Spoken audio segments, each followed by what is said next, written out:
سورہ بقرہ پارہ نمبر 2 آیت نمبر 187 187 اور رکوع نمبر 7 ہے۔ پارہ نمبر 2 آیت نمبر 187۔ اعوذ باللہ من الشیطان الرجیم، بسم اللہ الرحمن الرحیم۔ أحل لكم ليلة الصيام الرفث إلى نسائكم هن لباس لكم وأنتم لباس لهم علم الله أنكم كنتم تختانون أنفسكم فتاب عليكم وعفى عنكم فالآن باشروهن وابتغوا ما كتب الله لكم وكلوا واشربوا حتى يتبين لكم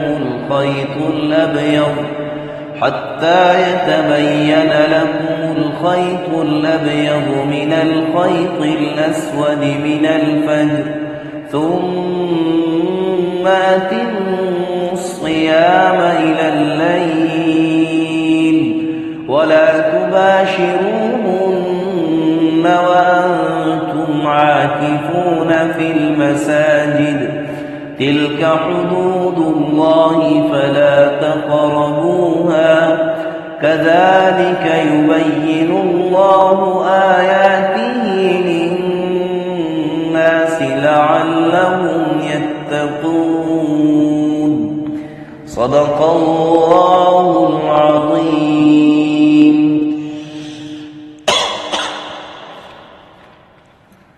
احل لكم ليلة الصيام الرفث الى نسائكم، حلال ہوا تمہارے لیے روزہ کی حالت میں اپنی عورتوں کے ساتھ بے حجاب ہونا، یعنی روزے کی رات میں۔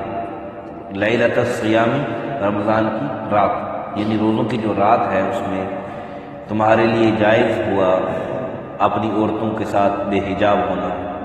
ہن لباس لکم، وہ تمہاری لباس ہیں، وانتم لباس لہم، اور تم ان کے لباس ہو۔ علم اللہ انکم، بے شک اللہ کو معلوم ہے کہ کنتم تختانون انفسکم، تم خیانت کرتے تھے اپنی جانوں سے۔ فتاب علیکم، سو اللہ نے آپ کو معاف کیا۔ وعفا عنکم، اور آپ سے درگزر کیا۔ فالآن باشروہن وابتغوا ما کتب اللہ لکم، بس اب اپنی عورتوں سے ملو، وابتغوا، اور طلب کرو، ما کتب اللہ لکم، جو لکھ دیا اللہ نے تمہارے لیے۔ وکلوا، اور کھاؤ، واشربوا، اور پیو، حتی یتبین لکم الخیط الابیض من الخیط الاسود من الفجر، یہاں تک کہ صاف نظر آئے تمہیں سفید دھاری صبح کی سیاہ دھاری سے الگ نظر آئے، صاف یعنی جدا نظر آئے، واضح ہو جائے۔ یتبین لکم، تمہارے لیے واضح ہو جائے سفید اور سیاہ دھاری، یعنی صبح اور رات۔ ثم اتموا الصیام الی اللیل، پھر روزہ کو پورا کرو رات تک۔ ولا تباشروہن وانتم عاکفون، اور عورتوں سے مباشرت مت کرو اس حال میں کہ تم اعتکاف میں ہو، فی المساجد، مسجدوں میں۔ تلک حدود اللہ، یہ اللہ کی باندھی ہوئی حدیں ہیں۔ فلا تقربوها، سو ان کے قریب مت جانا، ان کے نزدیک مت جانا، پھلانگنا دور کی بات، نزدیک بھی نہیں جانا۔ کذالک یبین اللہ آیاتہ، اسی طرح اپنی بیان کرتا ہے اپنی نشانی اللہ تعالیٰ، اپنی آیات، للناس، لوگوں کے واسطے، لعلہم یتقون، تاکہ وہ بچتے رہیں اللہ کی نافرمانی سے، وہ اپنے آپ کو بچاتے رہیں۔ گزشتہ جو آیت مبارکہ تھی جس کے اندر دعا کا تذکرہ تھا، تو خلاصے کے طور پہ عرض کر دوں کہ دعا سب کی قبول ہوتی ہے، کوئی بھی دعا کرنے والا ایسا نہیں ہے جس کے اللہ دعا نہ قبول کرتے ہو۔ لہذا یہ جملہ غلط ہے کوئی یہ کہے کہ میری دعا قبول نہیں ہوتی، کوئی یہ کہے کہ میری دعا قبول نہیں ہوتی، تو یہ جملہ غلط ہے۔ اللہ تعالیٰ دعا سب کی قبول کرتے ہیں۔ یہاں پہ عام اعلان ہے وَإِذَا سَأَلَكَ عِبَادِي عَنِّي فَإِنِّي قَرِيبٌ أُجِيبُ دَعْوَةَ الدَّاعِ إِذَا دَعَانِ، میں دعا قبول کرتا ہوں جب مجھے مانگے۔ یہاں تک کہ آپ دیکھیں دنیاوی اعتبار سے دنیا کے معاملے میں جو ہندو ہیں بتوں سے روزی مانگتے ہیں، کیا خیال ہے؟ ان کو بت روزی دے رہے کہ اللہ دے رہے؟ اللہ ان کو روزی دے رہا ہے، لیکن وہ دعا ان سے مانگتے ہیں اور ان کو اپنا معبود سمجھتے ہیں، اللہ ان کو بھی روزی دے رہے ہیں۔ اور جب پھر وہ کہیں بے بس ہو کر اللہ سے بھی مانگتے ہیں، جب بے بس ہو جاتے ہیں نا، ان کو پتہ چل جاتا ہے، حقیقت ان کو معلوم ہوتی ہے،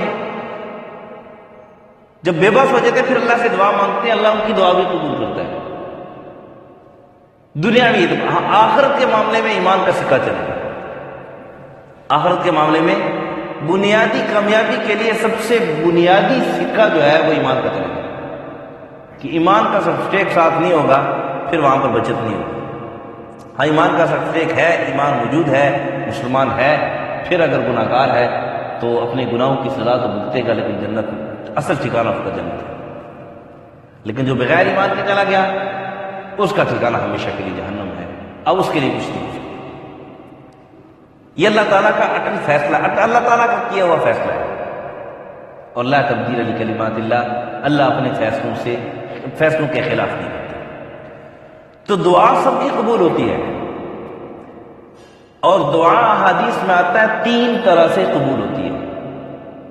چونکہ جو اگلی آیت ہے اس میں بہت سارے موضوعات ہیں، احکامات ہیں، میں موٹے موٹے موضوع جو بالکل موٹی موٹی باتیں میں عرض کروں۔ دعا 3 طرح سے قبول ہوتی ہے، یا تو جو مانگا ہے وہی مل جاتا ہے، یا مانگا وہ آپ کے حق میں بہتر نہیں تھا، اللہ نے اس کے بدلے آپ پر کوئی مصیبت آنے والی تھی وہ اللہ نے ٹال دی،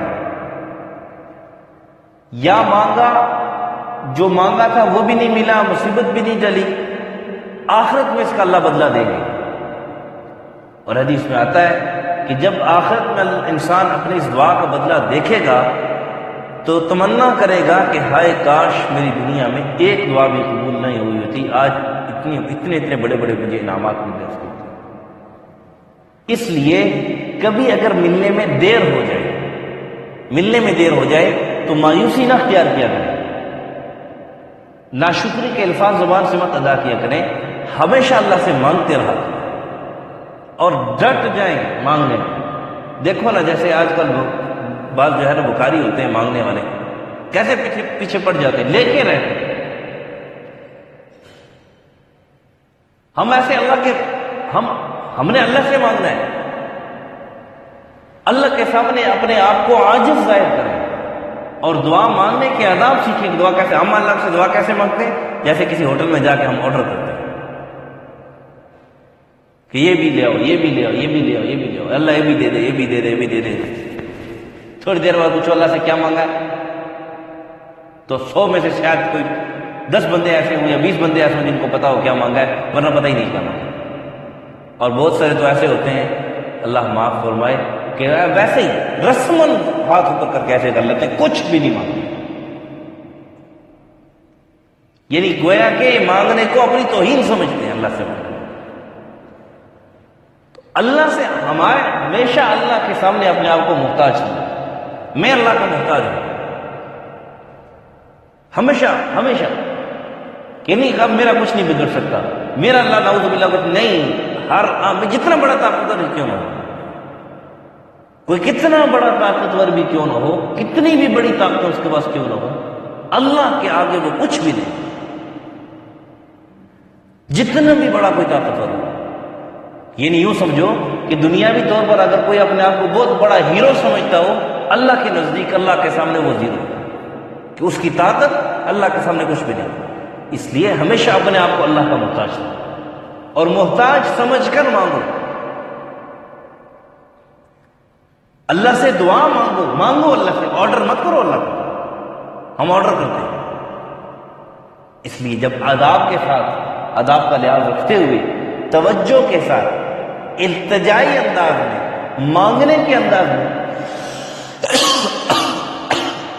جب اللہ سے مانگا جائے تو اللہ رب العزت ضرور عطا فرماتے ہیں۔ اور پھر بہتر یہ ہے کہ جب اللہ سے مانگو تو تو دو آنسو بہا دو، اور اگر آنسو نہ بہیں، دعا مانگتے وقت آنسو نہ بہیں، تو یہ سمجھو کہ میں کتنا بدبخت ہوں کہ اللہ سے مانگ رہا ہوں پھر بھی میرے آنسو نہیں بہ رہے، میں کتنا سخت دل ہو چکا ہوں۔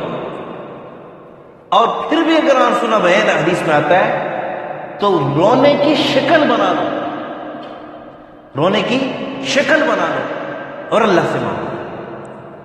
اور ہمیشہ کے لیے کوئی ایک وقت ایسا مقرر کر لینا چاہیے، جیسے ہم نے کھانے کا وقت مقرر کیا ہوتا ہے، سونے کا وقت مقرر کیا ہوتا ہے، اور کاموں ڈیوٹی کا وقت مقرر ہوتا ہے، ایسے ہمیشہ اپنی زندگی میں سے روزانہ کی بنیاد پر کوئی وقت مقرر کر لو، چاہے 5 منٹ چاہے 10 منٹ کیوں نہ ہو، وہ ٹائم صرف اللہ سے دعا مانگنے میں لگے۔ آج امت کو در در جا کے مانگنا پڑ رہا ہے، کبھی اس سے کبھی اس سے کبھی اس سے کبھی کس سے۔ اس کی بنیادی وجہ یہ ہے کہ ہم نے اللہ سے مانگنا چھوڑ دیا۔ جب اللہ سے مانگنا چھوڑ دیا ہے تو ہم لوگوں کے پیچھے مانگتے پھر رہے ہیں۔ جب ہم اپنے ہاتھوں کو صرف اللہ کے سامنے پھیلانا شروع کریں گے، اللہ سے مانگنا شروع کریں گے، پھر کسی اور سے مانگنے کی ضرورت نہیں پڑے گی۔ اور یہ اللہ کی غیرت کے خلاف ہے کہ جب ایک آدمی اللہ سے مانگ رہا ہے، اللہ سے مانگ رہا ہے، دیکھیں دنیاوی طور پر دیکھ لیں کہ ایک کوئی سیٹ ہو، اس سے کوئی مانگ رہا ہو اور وہ اس کو دے بھی رہا ہو، اور اس کے باوجود وہ جا کے کسی اور سے مانگے، تو سیٹ کو کہتا ہے میں کہ دے بھی رہا ہوں تو اسے اور کسی سے کیوں مانگتا ہے؟ یا وہ آدمی سیٹ سے نہ مانگے اور کسی اور سے جا کے مانگے، اور بندہ اس کا وہ کہے کہ تو میرا بندہ ہے، میری پارٹی کا بندہ ہے، میرے گروہ کا بندہ ہے، میری سوسائٹی کا بندہ ہے، تو مجھ سے کیوں نہیں مانگا، اس کے پاس کیوں چلا جائے؟ تو اپنے آپ کو اللہ کا محتاج سمجھ کر اللہ سے مانگا کرو، ہمیشہ کے لیے عادت بنو۔ اور اللہ کا یہ بات ذہن سے ختم کر دو کہ اللہ دعا قبول نہیں کرتے، اللہ دعا قبول کرتے ہیں، اللہ دعا قبول کرتے ہیں۔ ہاں اس کے بعد یہ الگ ہے کہ جو جتنا اللہ کا مطیع فرمانبردار ہوتا ہے تو اتنی زیادہ اس کی دعا قبول ہوتی ہے۔ تو اس کا مطلب یہ نہیں ہے کہ ہم کسی بڑے سے کسی بزرگ سے دعا کی درخواست نہیں کر سکتے، دعا کی درخواست کر سکتے ہیں۔ ہاں یہ نہیں کہہ سکتے کہ آپ ہمیں یہ دے دیں، کوئی بزرگ کوئی کسی کو کچھ نہیں دے سکتا، اللہ کے سوا کوئی کسی کو کچھ نہیں دے سکتا۔ ہاں ان سے دعاؤں کی درخواست کر سکتے ہیں کہ حضرت آپ ہمارے لیے دعا کریں، اللہ سے دعا کریں، لیکن یہ کہیں کہ یہ بزرگ ہمیں کچھ دے دے گا، یہ کچھ نہیں دے سکتا، کوئی بزرگ کوئی کسی کو کچھ نہیں دے سکتا۔ اس لیے دعا کی درخواست کر سکتے ہیں، مانگ ان سے ہی نہیں سکتے۔ بہرحال جو آج کے سبق میں ابتدا میں یہ تھا، اس کا پس منظر نظر آز کر رہا ہوں۔ ابتدا میں یہ تھا کہ روزے کی حالت، روزے میں جو آدمی ایک دفعہ سو گیا تو روزہ شروع ہو جاتا تھا، یا جو آدمی سو گیا تو اب اس کے لیے پھر کھانا پینا صحبت کرنا یہ ناجائز تھا، یہ صحبت نہیں کر سکتا۔ اب بعض ایسے مخلص تھے، مخلص مسلمان تھے جن سے اس غلطی کا ارتکاب ہو گیا کہ اس حالت میں انہوں نے صحبت کر لی۔ اب دیکھو انہوں نے گناہ کس، نافرمانی کس کی ہے؟ میں ذرا ساتھ ساتھ نا پوری بات کو دیکھ کے چلوں گا۔ نافرمانی کس کی ہے؟ اللہ کی۔ اگر مثال کے طور پر ایک آدمی نے مجھے تھپڑ مارا اور میں اس کو کہوں کہ میں نے تجھے معاف کر دیا، کیا خیال ہے کسی اور کو حق پہنچتا ہے کہ اس سے پوچھے کہ تو نے کیوں تھپڑ مارا ہے؟ نہیں پہنچتا نا۔ یہ اس بات کو ذہن میں رکھیے گا، اگلی بات سمجھنا آسان ہو جائے گی۔ صحابہ تھے، ان سے غلطی ہو گئی، جس وجہ سے بھی غلطی ہو گئی۔ اب آگے اللہ تعالیٰ نے کہہ دیا کہ علم اللہ انکم کنتم تختالون انفسکم، کہ اللہ جانتا تھا کہ تمہیں اس حالت میں تم سے گناہ ہوا کہ تم یہ باوجود منع ہونے کے تو آپ نے اپنی بیوی سے صحبت کر لی رمضان کی راتوں میں، کہ حالانکہ یہ بات مانا تھی، لیکن آگے کیا کہتا ہے اللہ تعالیٰ نے؟ فتاب علیکم، اللہ نے آپ کو معاف کر دیا۔ تو نافرمانی انہوں نے کس کی تھی؟ اور اللہ نے کیا کہہ دیا؟ میں نے معاف کر دیا۔ پھر کیا خیال ہے ہم اور آپ میں سے کسی کو کوئی ضرورت ہو سکتی ہے کہ ہم ان کے بارے میں چوں چرا کریں کہ نہیں جی ایسے ہوا ایسے انہوں نے کیوں کیا، یہ کیا؟ جب اللہ نے کہہ دیا میں نے معاف کر دیا، کیا خیال ہے اس میں شک ہو سکتا ہے قرآن میں؟ تو بات بالکل واضح ہے کہ اللہ نے کہہ دیا میں نے معاف، پھر ہمارے لیے کوئی گنجائش ہی باقی بچتی نہیں ہے کہ ہم اس کے بارے میں کوئی بات کریں یا اس پر کوئی ڈیبیٹ کریں، اس پر کوئی تفصیل کریں یا اس پر کوئی بحث کریں آپس میں۔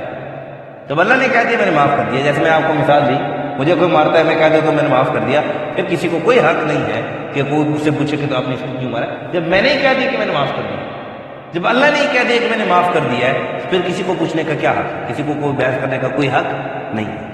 تو بہرحال یہ ابتدا میں ہوتا تھا کہ جو آدمی سو جاتا تو اب اس کے لیے کھانا پینا یہ جائز نہیں تھا، صحبت کرنا جائز نہیں تھا۔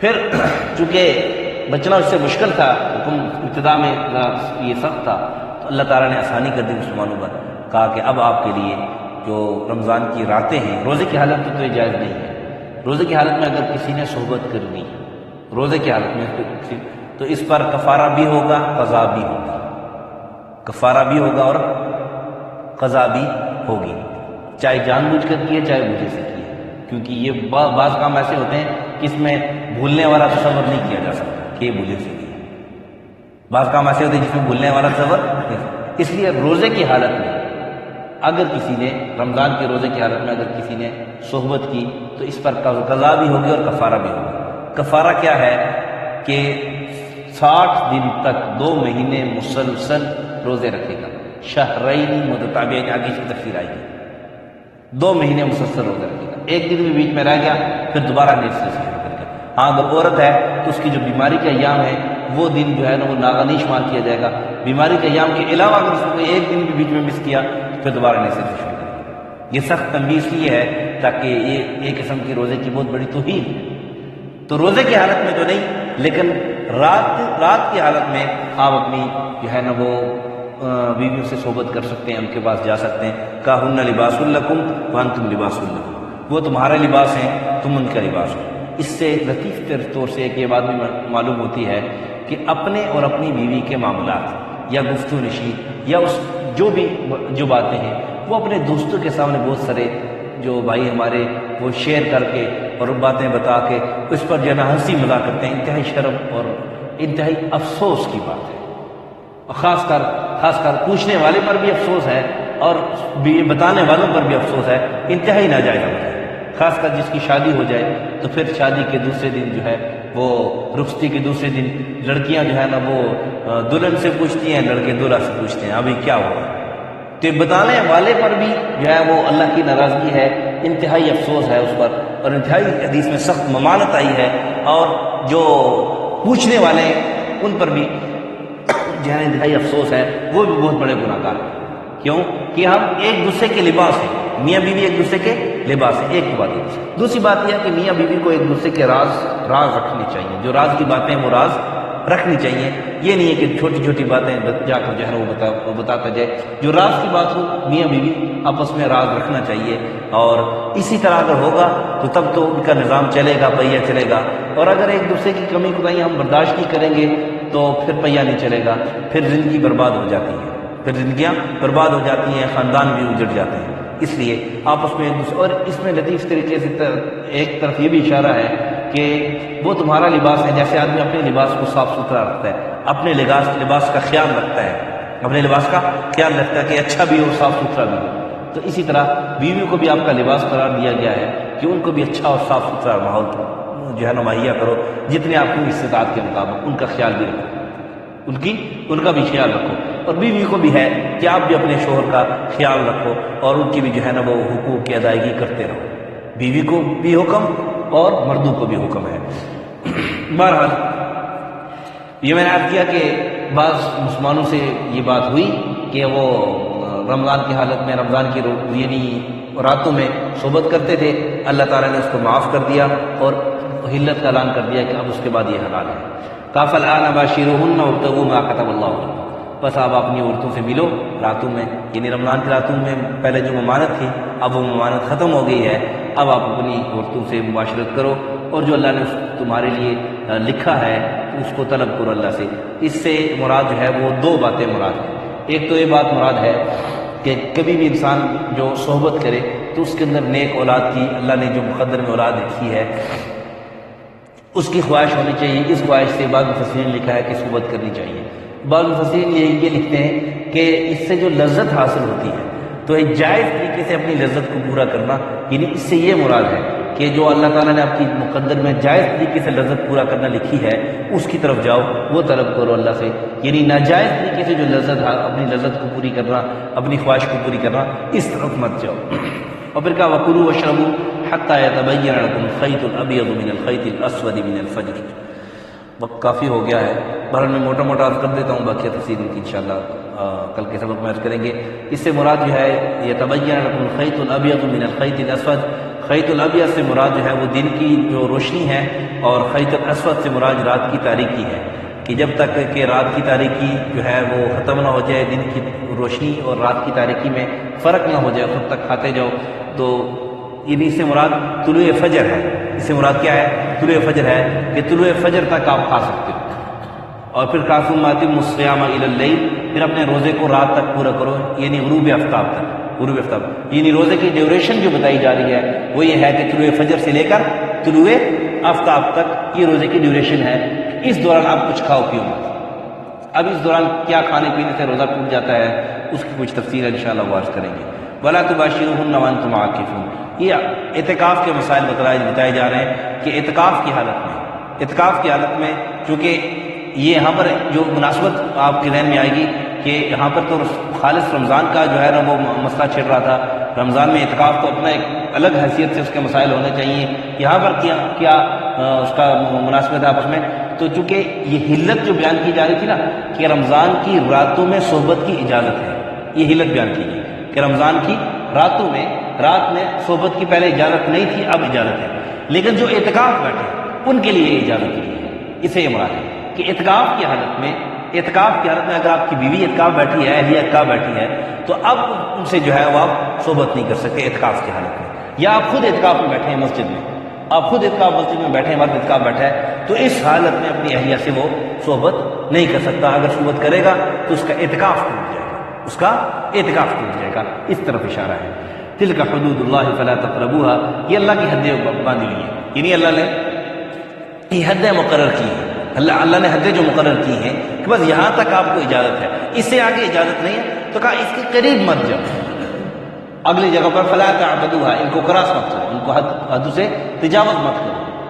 تو جو اللہ نے دین اسلام شریعت کی جو حدیں مقرر کی ہیں کہ آپ کو مثلا دیکھنے کی اجازت ہے، اب یہاں تک دیکھنے کی اجازت ہے، اس سے آگے اجازت نہیں، یا خواہش پورے کرنے کی اجازت، تو خواہش پوری کرنے کی کہاں تک اجازت ہے؟ بس اس سے آگے نہیں، ناجائز طریقے کی طرف مت جاؤ۔